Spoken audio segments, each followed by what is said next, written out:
Well, friends, pretty soon it's going to be just you and the bike for the next 7 days. Or maybe it's just going to be a few days. But if you've never done this, maybe you just don't know what you're going to need on the bike every day. So I think we should talk about it.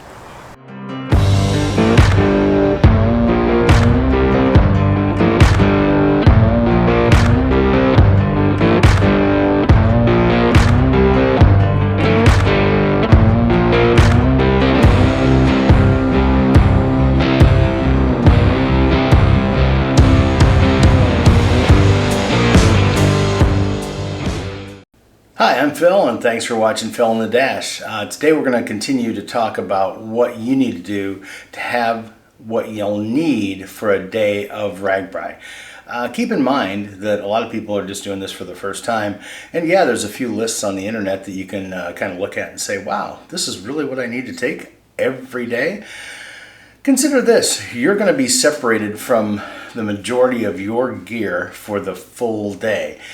You're going to wake up, pack your bike, make sure you think you've got everything, and then you're going to tote your bag full of stuff over to the truck, and you're not going to see it for another 80 miles or 50 miles or whatever it's going to be that day.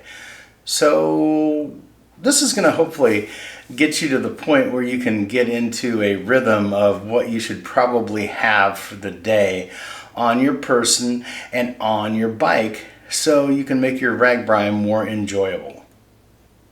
I mean, we've all been on the trail with our friends and left early in the morning, thought we had everything we were going to need, and then we get to the point where we need something, and you look through the bag on your bike or your jersey pockets, and hey, it's just not there. So in your local area, you know where you can find that. But on RAGBRAI, you're waking up in a strange town, pedaling through a bunch of little strange towns, and ending up in another strange town, or new to you.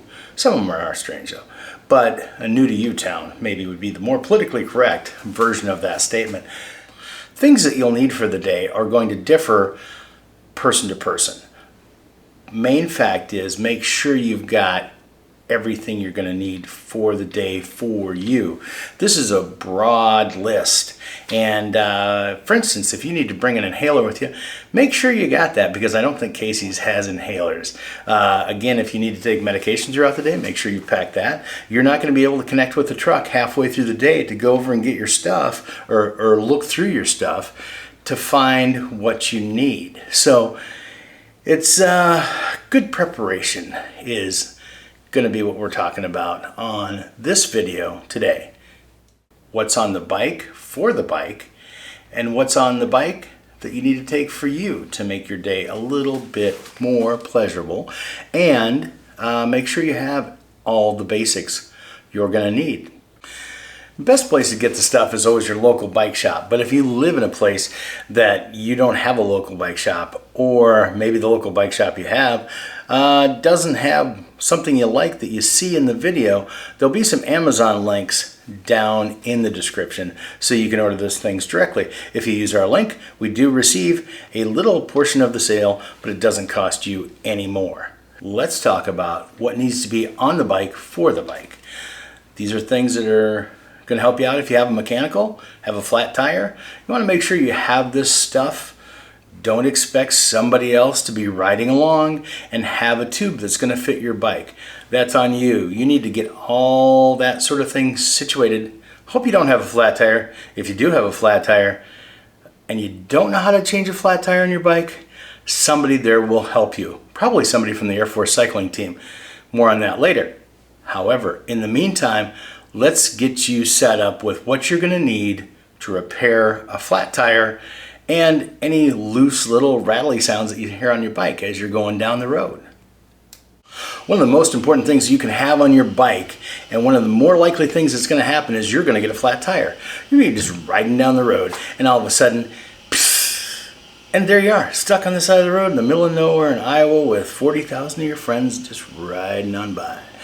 So make sure you have a tube for your bike on your bike, not back in your luggage, not at the store on a shelf, but pick yourself up an actual bike tube that will fit your bike. Now, there's various types of tubes. There's all sorts of brands. You want to know, first of all, do you have a Schrader valve or a Presta valve? A Schrader valve is the type of one that you'd normally see on your car. It's a little bit round shape, looks very normal, and as you can tell from these two boxes that I held up, one is a Schrader, one is a Presta. They both say 700C on them. So make sure you're getting the right tube for your bike tire. Now, how are you going to figure that out? It's easy. The bike tire is going to have these numbers written on the side of the tire. And then you just look through the tubes, either online or at your bike shop, and tell them what size your tire is. They'll give you the right tube, and there you have it. Problem solved. Okay, this is the Schrader valve. As you can see, it looks pretty much like the one that you have on your car. It's got the bigger opening and the stem is down there on the inside. Also, while we're looking here, this is what I'm talking about on the side of your tire. You'll have these numbers on the side of your tire, which will help you determine which size of tube to get. Also, if you have a Schrader valve, you can put these really cool bike valve covers on them.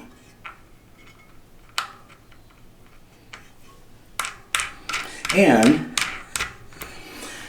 pretty sure that these make your bike go 18% faster. Okay, now you know that that is a Schrader valve. These are found mainly on classic cruiser type vintage bikes. Also for easy identification, that is a Sheltie that is asleep while I'm making a video. Okay, once again, here we have a Schrader valve. This Schrader valve you're going to see on most 700C style wheels. 650B as well. Like I said, the other one's more in the older school cruiser type deal. And here also we have the size of the tire clearly marked on the side of the tire, and that will give you exactly what you need to get for your tire tube to replace this. This also says it can be used tubeless. That's a whole nother topic. We're not going to get in there.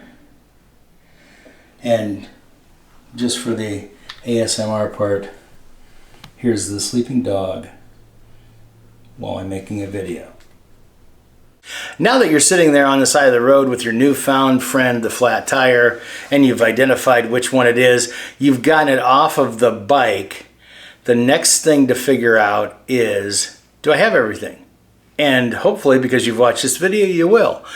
You got your tire levers, you got the correct tube for that bike. You've got your bike flipped over upside down, and you're going to use the tire levers to take the actual tire off and the flat tube. You're going to check for debris inside of the tube, inside of the tire wall, and put your new tube in. Personally, when I have a flat tire alongside the road or wherever else, I like to use these CO2 canisters, and there's a bunch of different mechanisms that you can attach these to the tire valve. Once again, make sure you have the right connector for your tire. A couple of my favorite CO2 I guess dispensers would be in the link below, and basically you screw in one of these little CO2s to the back of that, loosen it up a little bit when you put it on the valve. That will fill the new tire with air. And again, this is not a tire changing video, so maybe I'll make one of those. But until then, Google it, YouTube it. I'm sure there's 8,000 people that have got videos on it.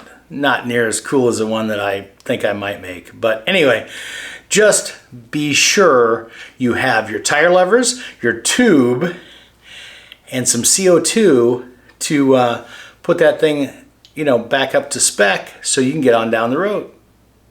And just in case, you put your new tube in there, keep that old tube around just in case. Who knows? There might be another flat tire in your future. You'll be the first one to find out. But until that time, it's kind of good to have one of these patch kits. These little patch kits are basically a sticker that sticks on side of your puncture. Hopefully it's not ripped in half or anything, but if it's a pinhole, these things work great. You can put them along, or put them on the side of the road. Now you've got a way to fix that bad tube. Most of the time they are repairable. I usually suggest that people just go with a new tube because they're not that expensive. And on the other side, you're starting fresh. You're not thinking, oh, what else did I miss? Okay, one of the things you're going to need in your toolkit is a bike tool. These are specialized tools that basically fold up, don't have a lot of things you're not going to need. One is from Park Tools. The link will be down in the description. This has most of the basics: flathead, star, and then Allen wrenches. This is a great little tool if you just need to quickly adjust your seat, tighten up a brake lever, something of that nature, and get yourself on down the road. There are a couple more that are a little more advanced. Here's an example of something that'd be a step up, or at least have a lot more options on it than your basic bike tool. This is from Crank Brothers. This has a chain breaker on it as well, big 8mm. It takes up a little bit more space than the one from Park Tools. It'll be in the description as well, and probably cost double the money. If you don't know how to break your chain and all that sort of thing, you might just go with the basic one, and it's going to take up less room, way less, and still get you down the road. So what are you going to put all this stuff in? The bike bag. There are tons of bike bags. You should have a bag that you can have your tube, tools, air, everything in it on the bike, so you can just whip that baby out and go to town. Kind of sounded dirty, didn't it? We're going to get into the bike bags and stuff a little farther into the video, but this is my preferred method of taking bike tools. I ride a Trek 520. It has the ability to mount 3 water bottles in the frame. This little container is made by Specialized, and it hangs in the lowest spot on the bike, right under the crank, and that's where I put all my stuff. It's the heaviest stuff. It's on the lowest part of the bike. If I ride through water or mulberries or whatever, my stuff is secure in this little container. You can pick these up at your local bike shop. I got this one from REI, and I picked up one earlier. It lasted a couple years from another bike shop, and then when it's really cold out and you drop it on the pavement, these shatter awesomely. Going back to this type of bike bag, it's just going to hang under the seat. It's got a spot for a water bottle in the back, place to connect your flashing back light, little pocket inside if you want to, take and hide some cash in there, and basically probably runs in the $30 to $50 category. While we're on this topic of bike bags are a personal choice. I mean, just because this is what I use doesn't mean it's going to be the best application for you. You might not even like any of this stuff, but it gives you the basic foundation and idea of, hey, this is what it looks like. We've got all this stuff jammed in here. There's handlebar bags, there's Fram bags, there's under seat bags, there's panniers, there are rear rack mounted bags, something for everybody's application. So basically, you've got something for everybody. Don't make the decision the day before you leave for the tour. Make the decision early on, see if it works for you, put it on your bike. You're going to need this stuff when you're out training anyway, so you might as well put that to work. See if it works for you, because if it doesn't work for you where you live on your trails where everything's comfortable, it's probably not going to work really well in RAGBRAI in the middle of nowhere where there's just corn to be seen forever and some weird smells. Okay, so that basically goes over the stuff that you need for the bike and how to transport it for the very basic necessities of the bike. Now let's go and focus on you and what you should have along for the day. Okay, people, if you need medication on your trip during the day, make sure to go out and get yourself one of these little pill bottles from your local Walgreens or CVS, wherever you get your drugs from, and take it with you, because you're not going to be able to get back to that truck, as I said earlier, and you're also not going to be able to probably find a replacement from your local CVS or otherwise. Okay, friends, here's what you should have on the bike during the day as you pedal through Iowa. Might go without saying, some chapstick. Next up, sunscreen. Yes, we grow corn here. The sun is out a lot and it's hot. So definitely bring some sunscreen with you. Next up on the must-haves is some hand sanitizer. Your hand sanitizer is going to come in handy everywhere, especially when you use one of the Kaibos. The Kaibo is the porta potty, porta john, Johnny on the spot.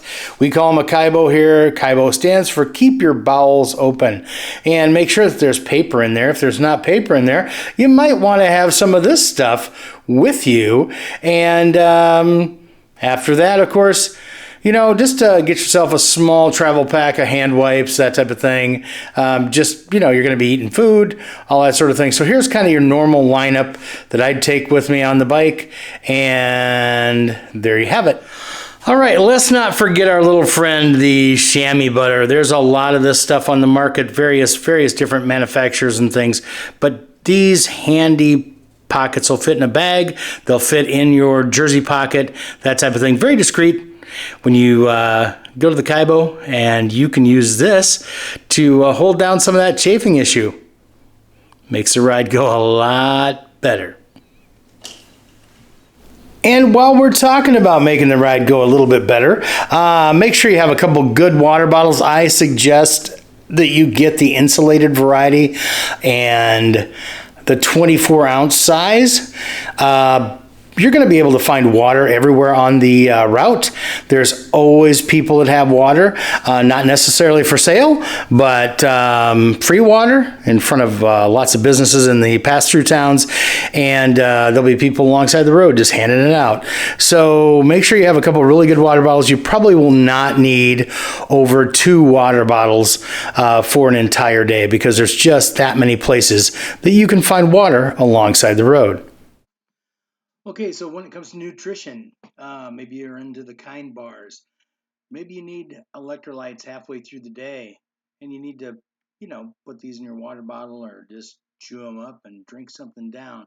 You should know what you need for nutrition by this time of the training that you've been doing. The easiest thing to do is, stock up on this stuff before you get to the RAGBRAI starting line, if you will, and then save a little bit every night in your tent for, just have your stash there, so to speak, pack it on the bike for the following day, and then go from there. So the easiest way, basically, if you forget this or run out, every place is going to have this stuff for sale. So it's not that big a deal, but just see what works for you. And if you've got a special thing that only works for you, and you can get it in your area, definitely buy it, bring it along, keep it in your luggage. Before you leave camp, make sure that you have got that stuff for the road. Hey, remember when we talked about money in that last video? And if you haven't seen the video, please go to the channel and find it. It's not like I got a million videos out there. It's probably gonna just be the other one. Fundage for the day? Yeah, don't forget that when you're leaving your tent. Make sure you've got your money with you for the day, because hey, beer's not gonna buy itself. Pie might, but I doubt it. So be sure to bring your cash. You've probably got some electronics you're gonna need to charge or keep charged throughout the route. So it is very good to have one of these little power banks. They come in various different sizes. This one's available at Costco. Nothing fancy, but it does have the cords in the unit, as opposed to other ones that you have to make sure you don't forget the cord somewhere. As opposed to ones that don't have the cord, but a cool sticker on it. Make sure you don't forget the cords for these. You're going to have to charge up your phone throughout the day and maybe your Garmin overnight. It's always good to have a couple of these, one on the bike and maybe one or two stashed in your gear that's on the truck. If you're going with a charter, more than likely they're going to have somewhere something to charge your devices on overnight. But if you're just going alone, man, be sure you bring some battery so you can get your stuff charged. All right, here's a weird one. Every vendor is going to have these really cheap plastic forks and things. So when you get out there to get your pie, go get one of these things. You can buy them at tons of places. I'll put a link in the description. This is a spork. It's a titanium spork, so it doesn't weigh that much. And basically, it's not going to break on you. So you're not going to be eating shards of plastic with your pie. Just another tip. Oh, and if you see me on RAGBRAI, I'll probably be pushing my bike up a hill or something. But I will have stickers, so stop by and I'll have them on the bike. If you're from Australia, they'll look this way. So, hope to see you out there. I wanted to take a minute to talk to you about this. This is a road ID. This is my road ID. And basically, what this does is it has medical information on it. And if you're ever in an emergency situation, like you just pass out at RAGBRAI, the paramedics can find all your information, who to contact, by this little band. Find out more, there's going to be a link in the description. All right, so this is my basic RAGBRAI bike setup.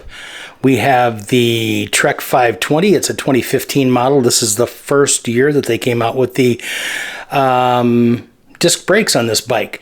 So these are cable actuated disc brakes. It is a 3x7, so that means it's a 21 speed bike. It's got a really nice granny gear. 520 has been Trek's long time touring bike.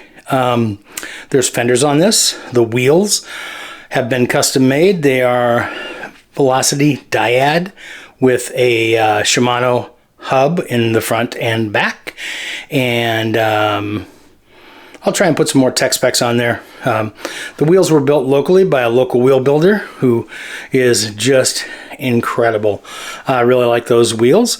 And then the bags, we've got a Relevant Design feed bag on the front here, and in the back we have the Arkel Trail Rider.